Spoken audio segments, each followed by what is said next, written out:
It is time to put the pieces back together after an awful second season in the Miami Hurricanes dynasty. We've had two very opposite seasons so far in the series, seeing us go to the playoffs in season 1 behind Cam Ward. And then we ultimately failed to replace him. We added Nicholas Vadiato in the transfer portal, but the theme of this year was really poor quarterback play. We couldn't stop turning the football over. We weren't a great rushing team. We were just decent at it. It was not the kind of year I expected. But you never know what's next in your dynasties, and I knew picking Miami that after year 1, it would be anything goes.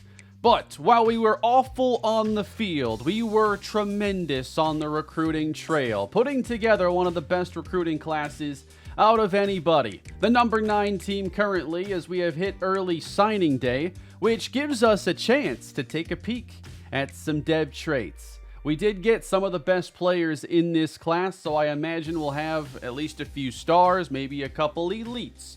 Danny Piper, pass rusher, he is a star, as is Braylon Foucault.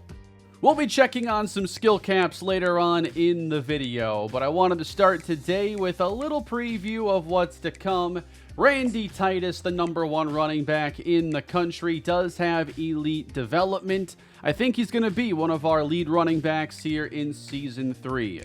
We also have a new quarterback coming in, and that is Colin Kunalik, who does have elite development as well. Really excited to see what we look like now with a quarterback that I've brought in that we can hopefully develop into a long-term starter. Kunalik seems to have a complete skill set with 94 speed. Stan Perkins, just normal there. Star on Lester Judovsky, the number 1 left end in the country. And we still have a chance to add some more. Now, as a reminder, I have set up some house rules in this series. I am not going to be convincing players to stay if they're projected to go in the first 3 rounds of the draft. Along with, I'm no longer going to convince running backs to come back.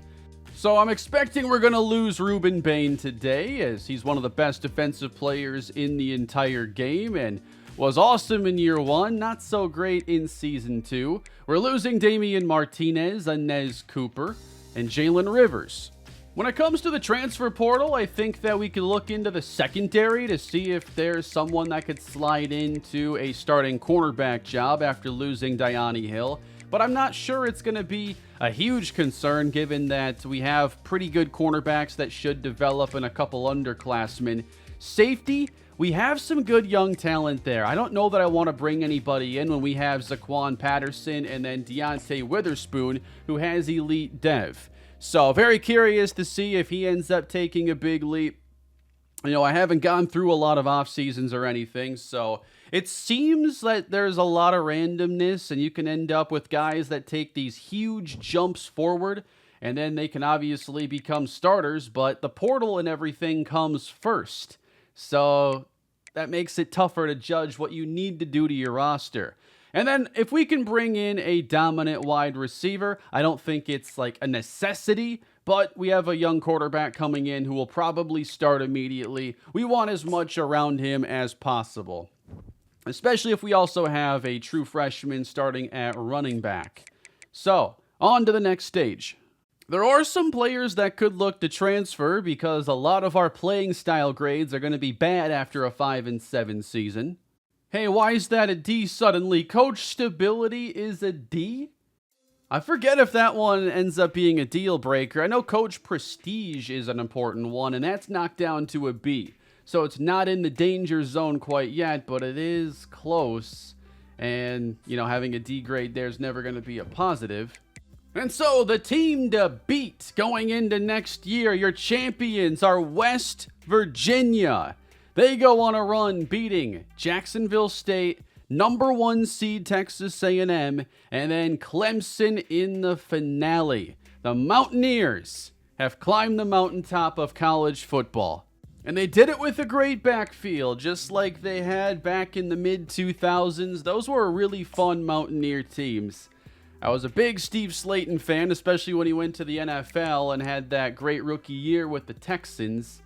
So West Virginia, they're the new champs. But let's get to our off-season recruiting. Players leaving comes up first. I don't know if we could see a lot of transfers, but we do have a couple. Ruben Bain is going to the NFL, projected round 1. Francis Mawinoa, round 4. So that's outside of my rules, and persuasion chance is guaranteed. Yeah, come back, work yourself into round 1 form, top 10 pick. Tackles are the kinds of guys who should come back to solidify that top draft position. And I'm surprised that guaranteed is even a thing. So we're going to have our pro potential boosted by Damian Martinez, possibly going round 1, Jalen Rivers in the 2nd, then Diani Hill in the 4th, Inez Cooper in the 3rd, Mario Williams into the 5th round.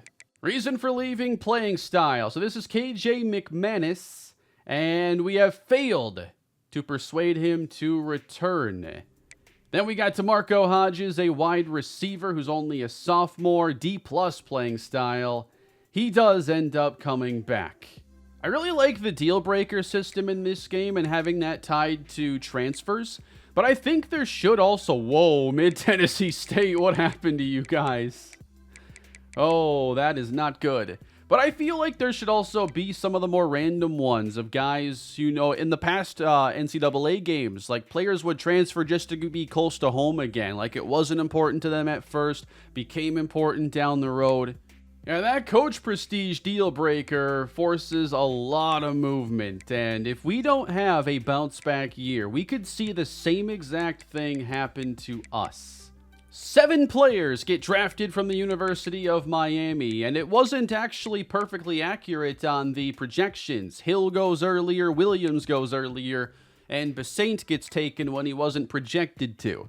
So we're getting really close then to being able to unlock the Master Motivator perks here in the coaching tree, and that's going to give us the ability to bring back players faster from injuries, increase their experience, and their starting composure in games. We're obviously going to want that at the quarterback position, so I'd really like to get us this boost.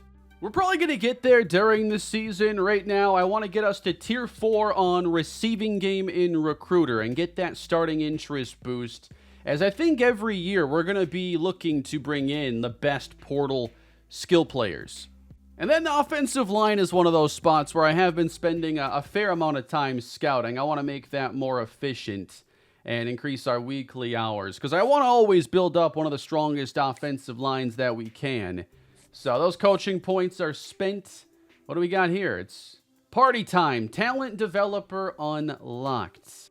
So that's this skill tree that I haven't really explored at all, but it costs 15 just to look at it. So we'll return later on.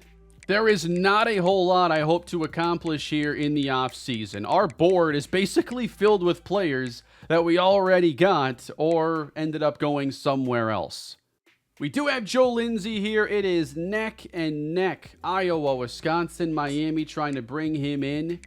One thing that's cool in this game is athletes can also be offensive linemen, which I don't remember being a thing in 14. I never recruited an athlete who played on the O-line. He has abilities in the 90 lead block, 89 impact blocking, so we are going to go send the house or maybe even hard sell here for Joe Lindsay.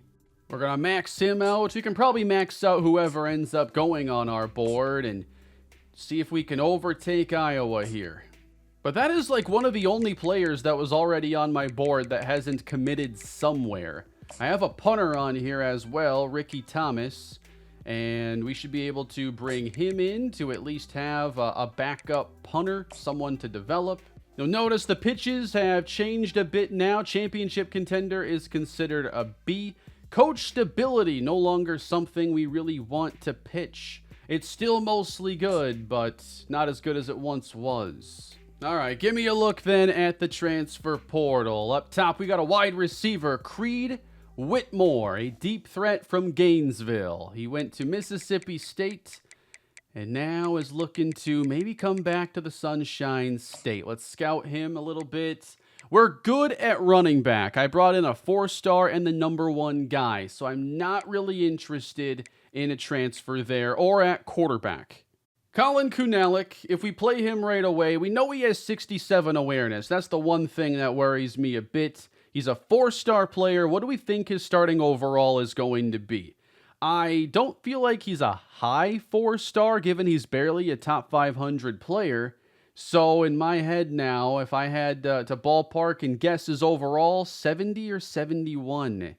And the difficult part now is my goal is to obviously develop a winning quarterback on this team, but also I want our championship contender status to go up and not become a deal breaker. And I got to worry about Boogie Turner's coach prestige as well. So nothing is more important than winning. Do we bring in someone then just in case? Let's look at our current depth chart.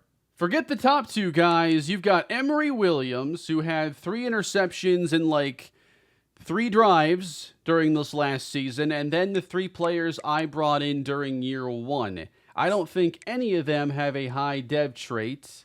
Kinoy does have impact. Do we think we can get by if we don't play Kunalik immediately with one of these guys starting instead? Sergio Keenan did close out and play most of that last game, looking pretty good in the process. I just don't know if he's going to develop much with normal development. We know his throw power is not going to get better, but his accuracy still has room. It would not hurt to scout Zion Turner at least. He's from Jacksonville State. I am not super familiar with his game, but he wants to come here. Creed Whitmore, by the way, he wants Alabama more than us, but it's going to be 3 heavyweights trying to bring him in. Wow, is receiver that bad here in the portal? There are so many players that won't even consider us. The playing style deal breaker is the biggest issue here. Our receivers did not put up big years. We had, one guy reach 500 yards? So receivers don't want to come to Miami right now. We have to rebuild that. That's actually ridiculous. There's only one receiver in the entire portal that will consider us. It happens to be one of the best guys. So that's pretty lucky on our part. At tight end, nobody would consider coming here. Antonio Robinson Jr. from Miami. Like everybody who wants to come here is always from Florida, it seems. But we'll scout him. I didn't realize how few options I'd have this year in the portal. That's what one bad year can do to a program on our level. Yeah, I don't got to worry about the safety position because none of them seem to have any interest in coming here. Decisions are being made for me. Well, I have more points than I'll ever be able to spend here in this stage, but we'll scout everybody. We know Creed Whitmore would step in and be an immediate contributor and a very good route runner. We should be aggressive in bringing him in. And then Zion Turner. 88 throw power. Can I get awareness? 85. It could be smart to bring him in. Antonio Robinson, this will be a very tough battle, but we're going to try for him as well. And then I have a couple other players who were just interested in coming here. It was a very short list. It was actually obnoxious this year in the portal. It's not even 10 guys on the recommended board. Let's see, 65 awareness, 77 block shed. I don't think Campbell would crack playing time with us. We're going to remove him. Isaiah Hastings, 76 awareness. Because he's going to turn into a senior, get some dev. I just don't think that these guys are going to be able to actually get playing time on our team. Armando Blunt is a stud. He was awesome last season. Marquise Lightfoot's really good. Cole Carmichael had some splash plays early in the year. And then all these D tackles return. I just don't see room for portal guys. I'll offer 4 scholarships here, but the only player we're leading for off the bat is going to be Zion Turner. So there's a chance we don't bring much in through the portal this season at all. We can go all the way up to 80 points now on defensive linemen, it looks like. Antonio Robinson, will have to send the house for him, but we have a lot of ground to make up. Do I want to schedule a visit not knowing your deal breaker here? Or I can see at least pro potential is important. I can pitch him on that. Whitmore's the player we really want to add, and I just think, because the current situation on this team with our championship contender status and everything, if we end up playing a freshman, it doesn't work out, we're not winning, You know, you might need a guy like Zion Turner to just come in and add some stability. So that's the entire reason of trying to recruit him. Joe Lindsey at center has committed. That's a big addition. Ricky Thomas at punter. So we did overcome Iowa then to bring in Lindsey. That was a really close one. I wasn't sure was going to work out for us. And then Hastings favoring us by a mile over Minnesota. Now we're close with Alabama for Antonio Robinson. Virginia comes out of nowhere for Zion Turner. And Creed Whitmore now favoring the Canes. So that's after a visit. We'll see if Alabama can pull off a comeback. We can pitch Turner on conference prestige. Really wants to play for a better conference after his days at Jacksonville State. And Antonio Robinson, we know coach prestige is a deal breaker. Athletic facilities is another one. I don't know his third. I might wait to see if we can pitch him on a guaranteed A grade. I don't think he'll make his decision after one more week. And then we'll have Isaiah Hastings visit. I don't know why the visit here isn't locking in for some reason on week 2 or week 3. I've never seen that before. I backed out of recruiting, came back in, and now it's just completely locked out. So, yeah, bugs in this game. There are quite a few. You know, for a buggy game, and College Football 25 is definitely buggy in Dynasty mode, and there are some issues. But wow, this game is still so much fun. Cannot wait to hopefully see some of these things ironed out. We do get Creed Whitmore. That's a huge addition. We bring in a new starting receiver. We're going to get Hastings. We're not losing that. Antonio Robinson, I don't know about that one. It's too close. And we're back in front for Zion Turner. Keep in mind, though, that was because of our visit. So if he gets one lined up with Virginia, they might be able to win. Hastings commits as expected. And wow, Zion Turner's going to Virginia. Antonio Robinson to Bama.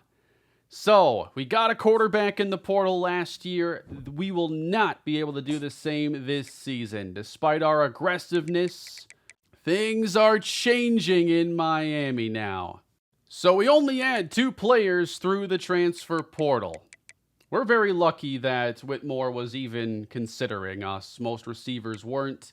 We're going to finish then with the number 6 recruiting class in the country.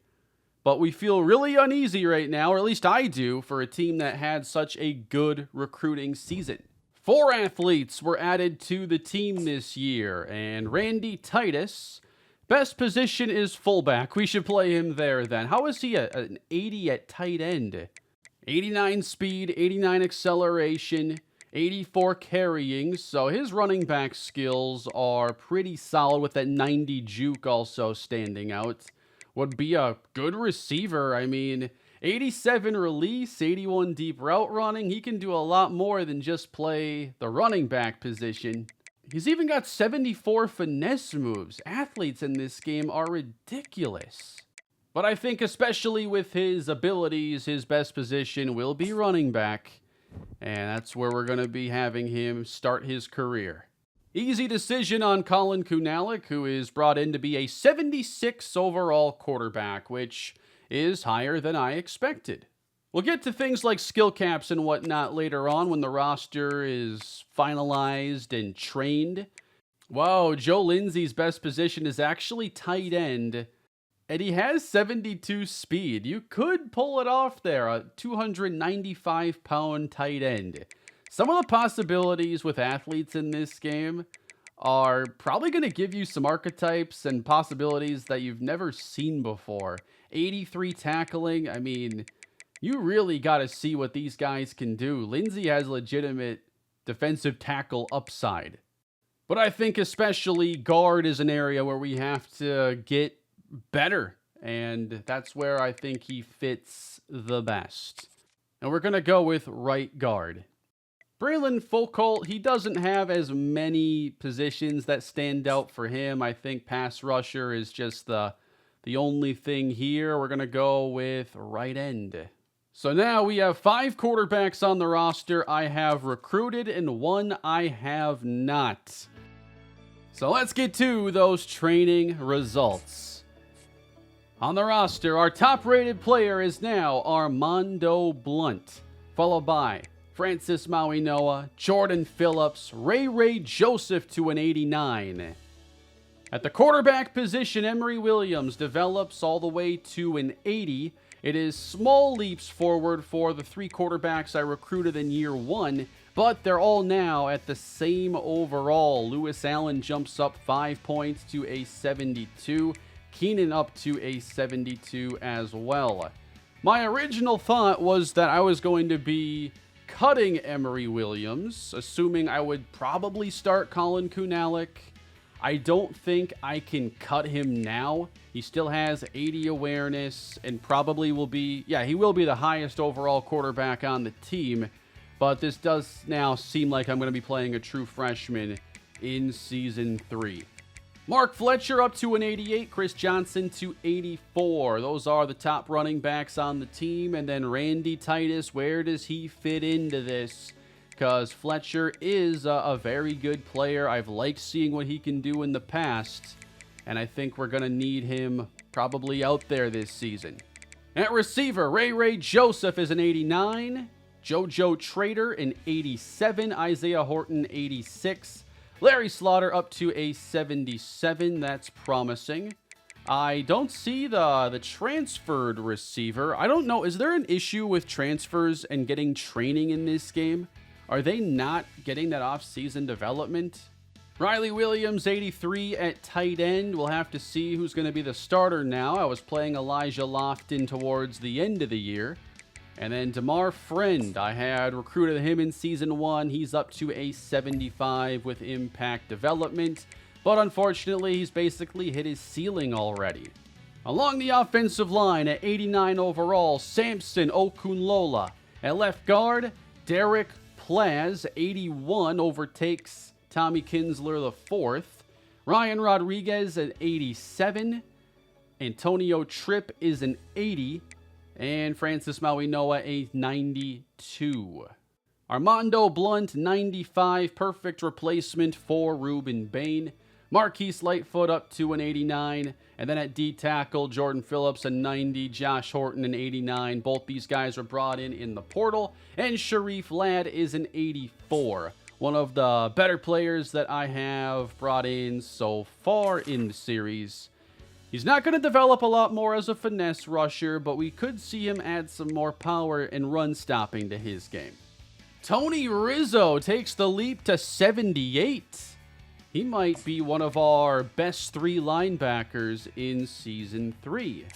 Tony Rizzo, probably not going to be a super high rated player, but mid-80s seems like a decent ceiling for him. I want to see Rawlings. 82 alongside Cam Pruitt, whose coverage has already been incredible. It is a 92 zone, 81 man, so Cam is easily our best linebacker. Rawlings, though, is going to play a lot. And then we have Raul Aguirre. So make Rizzo our 4th best linebacker, which means he might not play a ton. Aguirre's kind of a utility linebacker here, offers pass rush, run stopping, and even a little bit of coverage. At cornerback, we are decent, I'd say. 286s and 83 into Mario Massey. Oscar Virgin takes the leap up to 81. And with his ratings very close to the juniors and senior, we could look to get him on the field a lot early on to try and turn him into one of our best defensive players. Does have star development, and while his man coverage is done, there's still plenty of upward potential. Saquon Patterson from an 80 to an 86, with Deontay Witherspoon going up to a true 73 overall, but getting a boost to 74. So that's a +6 year for him. And then Markeith Williams is an 83 at strong safety.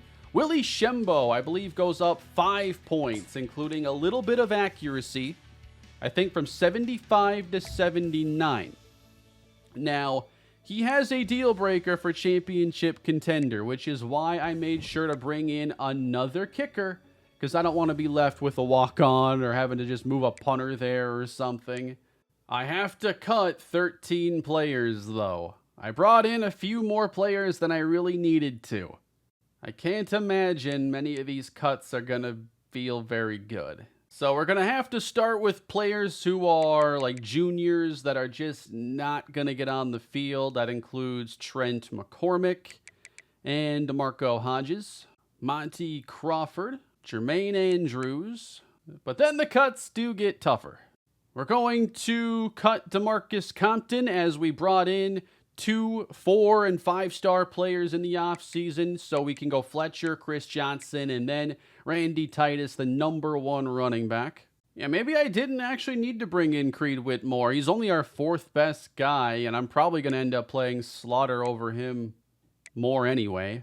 We're going to cut J.C. Anderson at receiver, and I might even have to cut some players that I already brought in. You know, there are some really bad pass blocking ratings here for Kevin Cage that probably will hurt him trying to become a starter at center. And then Oscar Ford will be released to get us to 90.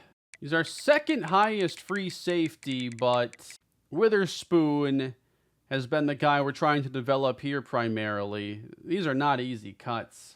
And then I've just brought in so many quarterbacks, I don't think I need to have 6 on the team. Lewis Allen took a big jump this year, though, so I don't know if I want to release him.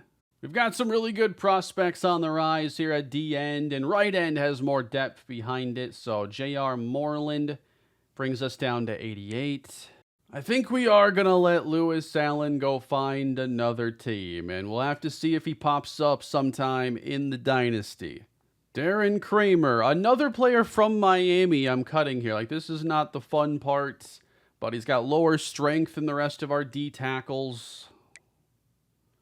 I gotta have a smaller recruiting class because I don't like having to cut like 10 guys every year because I brought in so many players. LaMelo Brissett does have a lot less speed, which you need here at the highest level of college football. Tackling's also the lowest. We're at 85. Thankfully, that's over. So we've made it now to the preseason. We've got our team ready for Season 3. I was just curious now. We missed out on a quarterback in the transfer portal. Instead, going to Virginia, you've got quarterback Zion Turner, who might not start for them either. He is sitting at a true 80 overall, getting boosted to an 83. So it would have been nice to bring him in.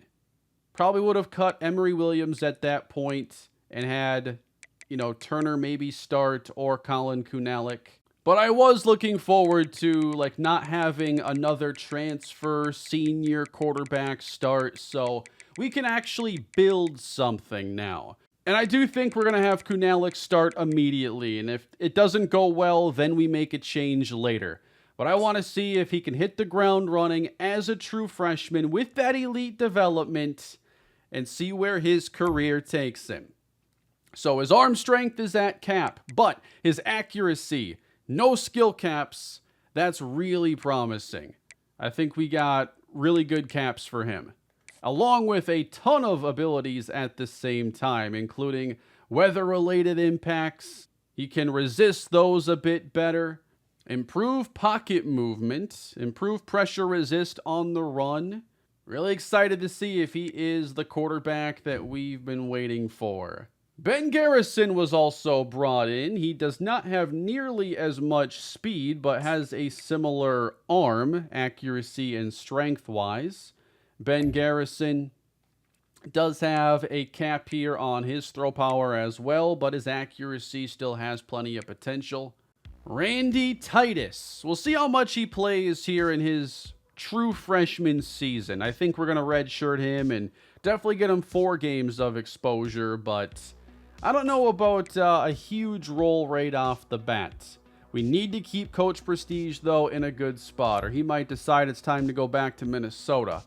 The caps look really solid, though. There's really nothing that's going to slow down his chances of being great. And then Max Boger was brought in. He has more speed. His caps are a little more restrictive, but I think he has a chance to be like a mid-80s-ish overall running back. Also on Titus, I wanted to point out, he can still get a little bit faster. We'll see if it happens, but it would be nice to get him up to a 90-91.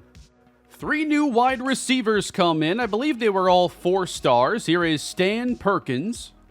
But it doesn't seem like he's actually going to develop a whole lot more, which would hurt his chances of ever being a starter. Josh Esquivel does have some caps, like catching can't get better than where it is, which is kind of disappointing. His route running can get better, but I think, like, you have to look at deep threats and that skill set different from everybody else. They don't have to have a complete skill set. They just have to have enough speed to get open, enough route running and release to complement it, and we'll have to see if he's good enough. But he should be fast enough. Jaden Wilkins was the other 4-star we brought in. He has only normal development.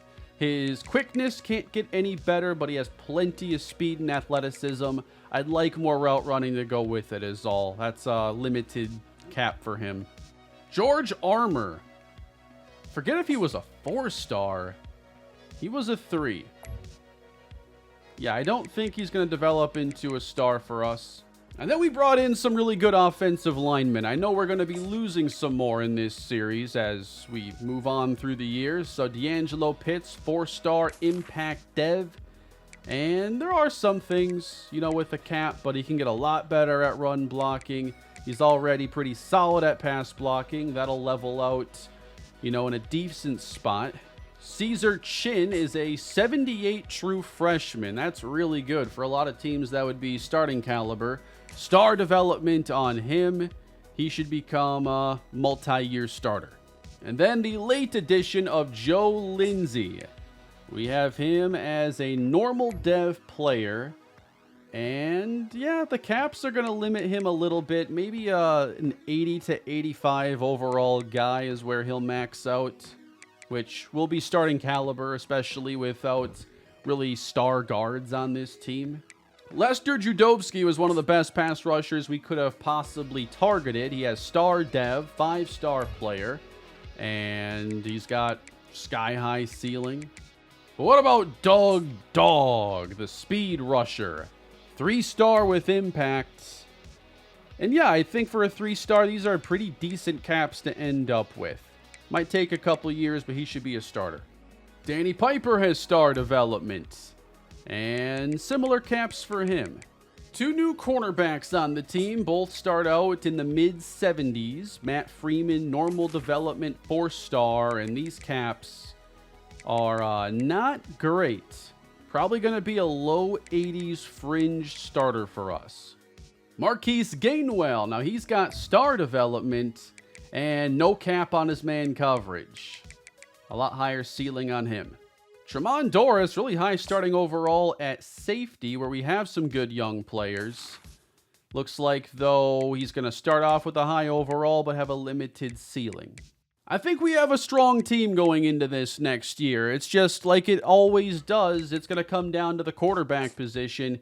Every year you change, there's going to be that question. Is this guy going to be good enough? And in this case, we really need that bounce back season. Now let's set up our custom schedule for this year. We're giving us South Carolina, Texas Tech, Notre Dame again, and Central Michigan. Looks like a better split between our home and road conference games. So we are going to be able to schedule visits up to week 13. And they did give us Clemson this year along with Virginia. So I think it's a pretty good schedule. Now, as we try to bounce back this year, I might soften our non-conference schedule a bit. We have 3 top 5 teams in the conference we're set to face. Those are all road games. I'm knocking off this Texas Tech game. I want Iowa. At one point last year, I said that I turned us into Iowa in 1 year. And I was talking about our offense. We're playing at Iowa this season.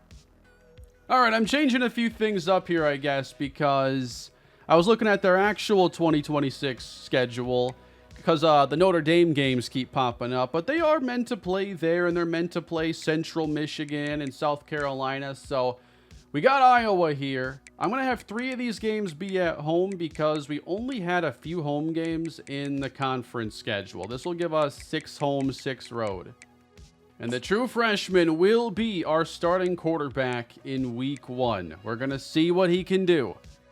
And then for our red shirts, I don't think I'm going to bother putting it on Colin Kunalik because I want him to start that very first game, obviously. I can't put him as number 1 on the depth chart unless I actually have him not red-shirted. I could always, have a depth chart where Williams is the starter and then go in and manually move him there, which I guess we could do in case those first 4 games are a complete mess. Then he'd be red-shirted. I guess we'll do that. But think of him as a starter. And then consider if there's an injury in a game we're going through or something, then I will look to get Randy Titus at least 4 games of experience this season, but we'll redshirt him here off the bat. There aren't a lot of true freshmen that I think will contribute immediately. We have good offensive linemen, but they don't have to contribute right now. And then Lester Judowski. Because we have so much depth at defensive end, I'll look for 4 games to get him in, but I think he should still be red-shirted.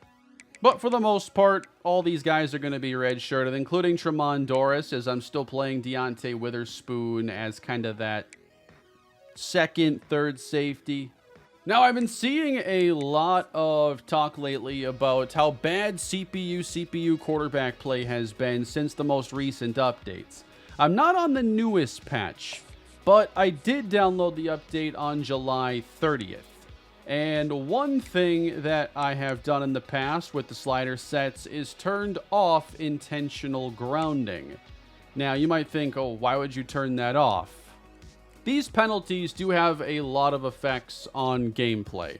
That's what I subscribe to. I have worked on sliders a good bit alongside Matt 10 over on the Operation Sports forums, and he knows a lot more about this stuff than I do, but for a while now in our Madden sets, we've been turning off intentional grounding because it seems to make the CPU quarterbacks play smarter and just better, I guess. They'll throw the ball away more, they'll throw it into coverage less, they just seem to play with better AI, and the quarterback AI has been bad, honestly, since that update. And what was the episode I posted after that update? Our playoff run with Cam Ward when he played his worst of the entire series. Intentional grounding never gets called anyway when we're doing CPU versus CPU. The computer never gets called for intentional grounding anyway. So I'm going to try turning that off and we'll see how the gameplay is for us when we get on to the new season. We are not part of the preseason top 25, which, is kind of worrisome. I'm not sure where they have us then. But I think we have a chance to be pretty good this year. It just comes down to the offense. And if we get better quarterback play, if we can run the football better than we did last season, I really don't know what to expect right now. But we're going to build our new scouting board here for Season 3. Here's a look at our school at the moment. We have 1,125 hours. We're still a 4-star program. Our championship contender is a 39, and we need to stay in the top 45 this year. We don't want to lose players to the transfer portal. Coach stability. We're going to have to find a way to fix that as well. We're going to start it off here by looking at 5-star players. Quarterback, not something we're looking into early after all the quarterbacks that we've brought in. But we are going to add some of these other 5-stars that could make some sense. There's only one 5-star receiver in the entire country, and he has a deal breaker we can't meet. And then a bunch of 4s won't talk to us either because proximity to home is just now working out.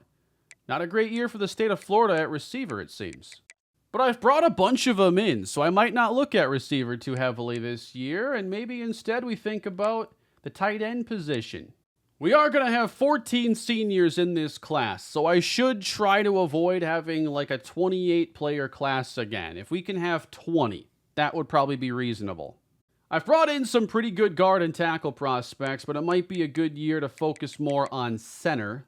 And then the portal has really saved us at defensive tackle might be a good spot to return to.